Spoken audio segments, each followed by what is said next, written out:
Welcome to the Bookworm Duo, where we explore a variety of books so you can find your next read. Let's get started. Today, we're taking a deep dive into Everyone on This Train is a Suspect, Okay. a locked room mystery by Benjamin Stevenson Right. that unfolds on a cross-country train trip. You ready to climb aboard? All aboard. Yeah, this book really leans into the locked room mystery aspect with a really unique setting. A crime writers festival happening on the Ghan, Oh, wow. that iconic Australian train route. So we're talking authors, rivalries, egos, and then bam, murders start happening. What more could you ask for? It's the perfect setup for a whodunit. Yeah. Our protagonist, Ernest Cunningham, is an author himself, attending the festival and hoping to make a name for himself. Interesting. He's also a huge fan of Henry McTavish, a famous Scottish crime writer who's a guest of honor. Okay, so we've got our amateur sleuth, Ernest, trying to solve the murders while rubbing elbows with his idol. I bet there's a bit of hero worship going on. Definitely. And of course, there's a whole cast of other authors on the train. Each with their own secrets and motives. Of course. We also can't forget Juliet, Ernest's girlfriend, who plays a surprisingly significant role in the story.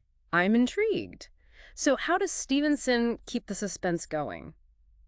Does he throw in some twists and turns? Oh, he throws in everything but the kitchen sink. Okay. Stevenson uses meta-narrative, playing with classic mystery tropes and even poking fun at writing conventions. For example, in one chapter, Ernest addresses the reader directly, saying, "You probably think I'm a fool for trusting this guy." This wink at the reader makes you feel like you're part of the detective work. That's really clever. I love when authors break the fourth wall like that. Yeah, What about the narration? Is it first person, from Ernest's perspective? exactly. The story is told entirely from Ernest's point of view, and he constantly reminds us that he survives the ordeal. Uh-huh. This naturally raises the question, how does he make it out? And what about everyone else? Okay, that's definitely hooking me. It sounds like Stevenson is playing with our expectations a bit. Absolutely. And then there's the added layer of a parallel storyline. A school bus tragedy from 30 years prior is somehow linked to one of McTavish's earlier books, Oh, wow. adding a whole other dimension to the story. So we've got murders on the train, a hero worship dynamic, a mysterious school bus incident from the past. This is shaping up to be quite the tangled web. What about the actual murders? Are they all the same, or does Stevenson get creative with them? He definitely gets creative. Each murder has its own unique method, and as the body count rises, suspicion falls on each of the passengers in turn. There are so many red herrings, false accusations, and misdirection. It's like you're right there with Ernest, trying to piece it all together. I can already see myself getting totally sucked into this mystery, trying to figure out who the killer is, picking up on clues.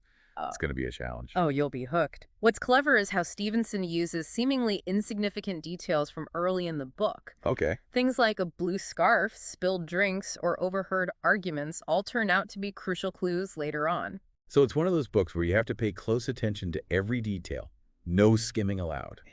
I love that. It's definitely a book that rewards careful reading. And beneath all the twists and turns, Stevenson explores some deeper themes, too. He delves into the cutthroat world of publishing, showing how envy and desperation can push authors to extreme lengths. He also touches on the ethics of true crime Okay. and how much authors borrow from reality in their work. That's fascinating. It sounds like he's using the setting of the Crime Writers Festival to really satirize the industry and explore some of its darker sides. Exactly. He's really holding a mirror up to the world of publishing and forcing you to think about the motivations and ambitions of these authors. Now, you mentioned earlier that Ernest's girlfriend, Juliet, plays a big role in the story. Can you elaborate on that a bit? I'm dying to know what that twist is. Well, here's where it gets really interesting. Juliet actually takes over as the writer for the epilogue, revealing information that Ernest could never have known and changing our entire understanding of the events. Wow. A co-writer twist. I definitely did not see that coming. That's a bold move on Stevenson's part. It's a brilliant twist. Suddenly, you're forced to question everything you thought you knew. Yeah. You start wondering how much of Ernest's narration was reliable, how much was influenced by his own biases, Right. and whether he was intentionally or unintentionally manipulating the story. That really throws a wrench into things. It makes you wonder if you can ever truly trust a first-person narrator. Right. And it also highlights the power of perspective, how the same events can be interpreted in completely different ways. Precisely. It's like Stevenson is saying, hey, there's always more to the story than meets the eye. Oh. Don't be so quick to accept one version of events as the absolute truth. That's a powerful message. And it ties in perfectly with those deeper themes we were talking about earlier. The nature of truth, the ethics of storytelling, and the motivations behind the stories we tell ourselves and others. It's all connected, and this co-writer twist really makes you question everything you've read up to that point. It's like the rug has been pulled out from under you. And that's what makes everyone on this train as a suspect such a compelling read. All right. It's a wild ride that'll keep you guessing until the very last page, and even then, you're left with more questions than answers. It's a book that stays with you long after you've finished reading it, prompting you to think about the stories we tell ourselves and each other, and the power those stories hold. It's one of those books that makes you want to talk about it with other people. Yes. To compare notes and see if they caught the same clues or had different interpretations. Absolutely. And that's what makes it perfect for a deep dive like this. Well, I think we've done a pretty good job of setting the stage for our listeners. Yes. We've covered the basic plot, introduced the main characters, and hinted at some of the twists and turns that await them. Right. But before we dive even deeper into the heart of this mystery, let's take a moment to really unpack the setting and explore how Stevenson uses it to enhance the suspense and intrigue. Okay. Yeah, the setting of everyone on this train is a suspect is almost like its own character. Oh, really? The Ghan, this legendary train journey across the vast Australian outback, creates an incredible atmosphere of isolation and claustrophobia. It's like the perfect pressure cooker for a murder mystery. You've got this group of people trapped together. Right. And as the miles tick by, the tension just keeps ratcheting up. Exactly. And Stevenson really uses the setting to his advantage. Okay. He vividly describes the different compartments of the train, the bar, the dining car, the sleeping cabins. And you really get this sense of being confined, of always wondering what might be happening just beyond your field of vision. It's almost like you can feel the walls closing in as the story progresses, adding to that feeling of unease and suspicion. I imagine it also heightens the sense of paranoia. Yeah. Since everyone is a potential suspect and there's really nowhere to escape. That's right. And as the murders occur, that sense of paranoia becomes almost palpable. No one knows who to trust, and even the most seemingly innocent interactions become fraught with suspicion. Speaking of those interactions, let's talk about the characters a bit more. You mentioned earlier that the train is filled with a colorful cast of authors, each with their own secrets and motives. Yeah. Who are some of the standouts for you? One character who really intrigued me was Lisa Fulton. Okay. She's a successful author whose debut novel was a sensation. But now she's struggling to live up to those expectations with her second book. I can imagine the pressure would be immense, especially in a competitive field like publishing. Yeah. It's almost like she's trapped between the success of her past and the uncertainty of her future. Precisely. And to make matters worse, she receives a scathing review from McTavish. Oh, no. Ernest Idle. Talk about adding insult to injury. Ouch. That's gotta hurt. It really highlights the vulnerability of artists. Right. Especially in a field where everyone's constantly vying for recognition and validation. Exactly. And it makes you question how much of their identity is tied to their work, their success, and the opinions of others. It's a theme that resonates throughout the book. This idea of authors grappling with fame, envy, and the fear of being forgotten or overshadowed. Right. And then you have someone like Wolfgang, a character who completely embodies that fear. Really? He's obsessed with what he calls the death of literature. This idea that literature is becoming irrelevant in the face of changing trends. Wolfgang sounds like quite a character. What's his role in all of this? He's initially portrayed as this arrogant, condescending literary snob. But as the story unfolds, you see glimpses of insecurity and vulnerability beneath the surface. Interesting. He's almost desperate for attention, for validation, and it drives him to some pretty extreme length. It sounds like he's the embodiment of those darker aspects of the publishing world that Stevenson is satirizing. The egotism, the competition, and the desperation for success. Exactly. He's a fascinating and complex character, and his presence on the train really adds to the overall sense of unease and tension. So we've got this pressure cooker of a setting, a cast of intriguing characters. Right. And of course, the murders. Yes. Without giving too much away, can you talk about how Stevenson approaches the actual crimes? Does he stick to one method? He does not. Or does he get creative with it? He definitely doesn't shy away from creativity. Okay. Each murder is distinct, Yeah. highlighting the killer's unique approach and ruthlessness. Interesting. And the way Stevenson reveals each death, Yeah. the way he builds suspense and keeps you guessing, it's masterfully done. I love a good mystery that keeps you on the edge of your seat. You mentioned red herrings earlier. Yeah. Does he use those effectively to keep the reader guessing? Oh, absolutely. Okay. Red herrings are scattered throughout the story, Mm. leading you down false trails and making you question everyone's motives. Yeah. You'll find yourself constantly reevaluating your assumptions, trying to figure out who's telling the truth and who's hiding something sinister. It sounds like he's playing a game of cat and mouse with the reader, It is. constantly shifting the focus and keeping us guessing until the very end. Exactly. And what's so clever is how he uses seemingly insignificant details from early on in the book. That blue scarf, Right. a spilled drink, Okay. an overheard argument, and later reveals them to be crucial clues. Oh, wow. It makes you want to go back and reread the whole thing just to see what you missed. It's one of those books that rewards multiple readings, and I'm sure it sparks a lot of discussion among readers, It does. especially about who they suspect and why. And that brings us back to the school bus tragedy from 30 years ago, Okay. which adds another layer of complexity to the mystery. Yes, let's talk about that more. How does this parallel storyline from the past connect to the present-day murders on the train? Well, it turns out that the school bus incident was the inspiration for one of McTavish's most famous books, Off the Rails. Okay, and as Ernest digs deeper, he begins to uncover some unsettling connections between the fictional account and the real-life tragedy.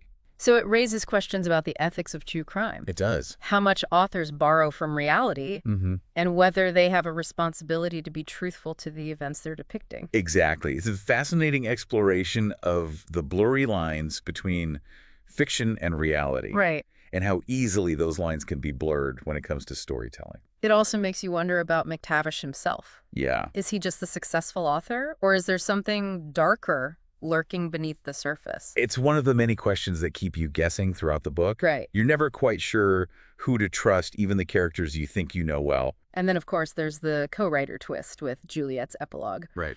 which completely changes the game. It's like she's holding up a mirror to Ernest's narrative, Yes. revealing the cracks and inconsistencies in his version of events.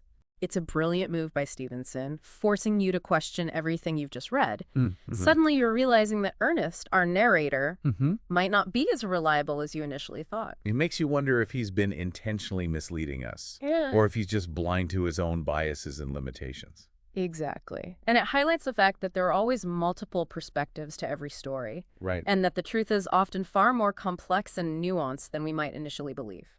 I love how Stevenson uses this twist to not only challenge our assumptions about the characters and the plot, Yeah. but also to make us think more critically about storytelling itself. It's a powerful reminder that even the most carefully constructed narratives can be deconstructed, Mm-hmm. and that we as readers need to be active participants in the process of interpretation and meaning-making. It's like he's saying, don't just blindly accept what you're told, even if it comes from a seemingly trustworthy source. Exactly. And that's what makes everyone on this train is a suspect so much more than just a simple whodunit. It's the thought-provoking exploration of storytelling, truth, and the power of perspective.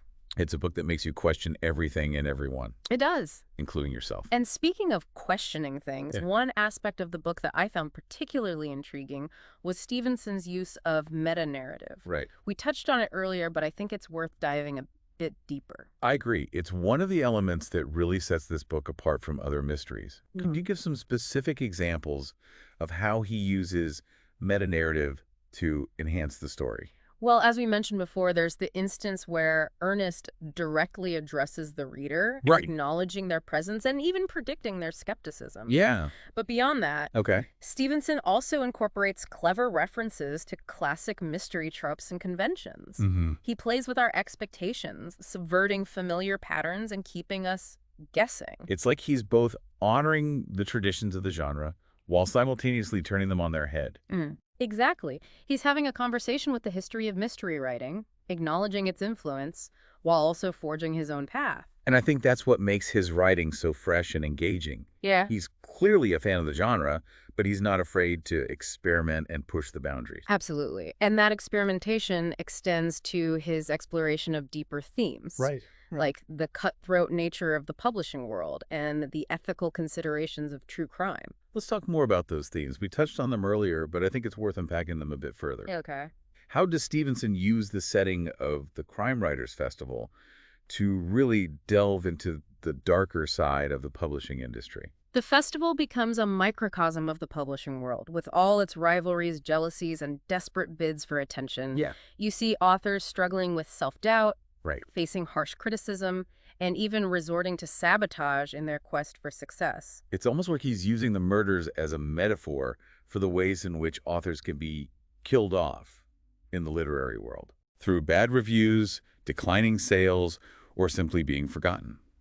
That's a really interesting interpretation. And it highlights the vulnerability that many authors feel, especially in a competitive field where success can be fleeting. And then there's the question of how much authors draw from real life in their work, Yes. which is particularly relevant in the context of true crime. The school bus tragedy and its connection to McTavish's book really raised some important ethical considerations.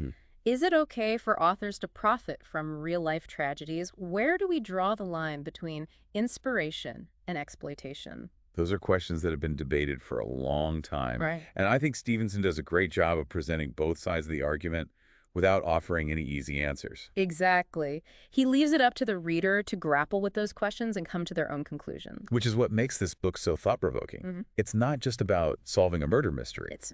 It's about exploring the complexities of storytelling, truth, and the human condition. And it's about recognizing the power of perspective. Right. How the same events can be interpreted in completely different ways depending on who's telling the story. Which brings us back to that incredible co-writer twist at the end. Juliet's epilogue really throws everything we thought we knew into question.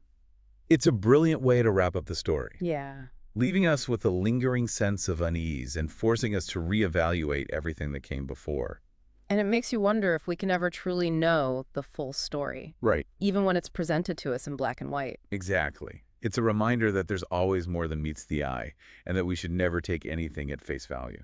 Well, I think we've covered just about everything there is to say about everyone on this train is a suspect. I think so. We've explored the intricate plot, the fascinating characters, the unique setting, and the thought-provoking themes. What a ride. It's definitely a book that will stay with you long after you've turned the final page. If you're looking for a mystery that will keep you guessing, challenge your assumptions, and make you think about the power of storytelling, then this book is definitely for you. I highly recommend it. Thanks for joining us on this deep dive into Everyone on This Train is a Suspect. We hope you enjoyed the journey. It was a pleasure discussing this book with you. And to our listeners, we'd love to hear your thoughts on the book. What were your theories? Were you surprised by the ending? Let us know in the comments. We always appreciate your feedback. Thanks for joining us. Subscribe to our channel for more bookish adventures and hit that like button if you enjoy the ride. Don't forget to share the knowledge, and we will see you on the next episode.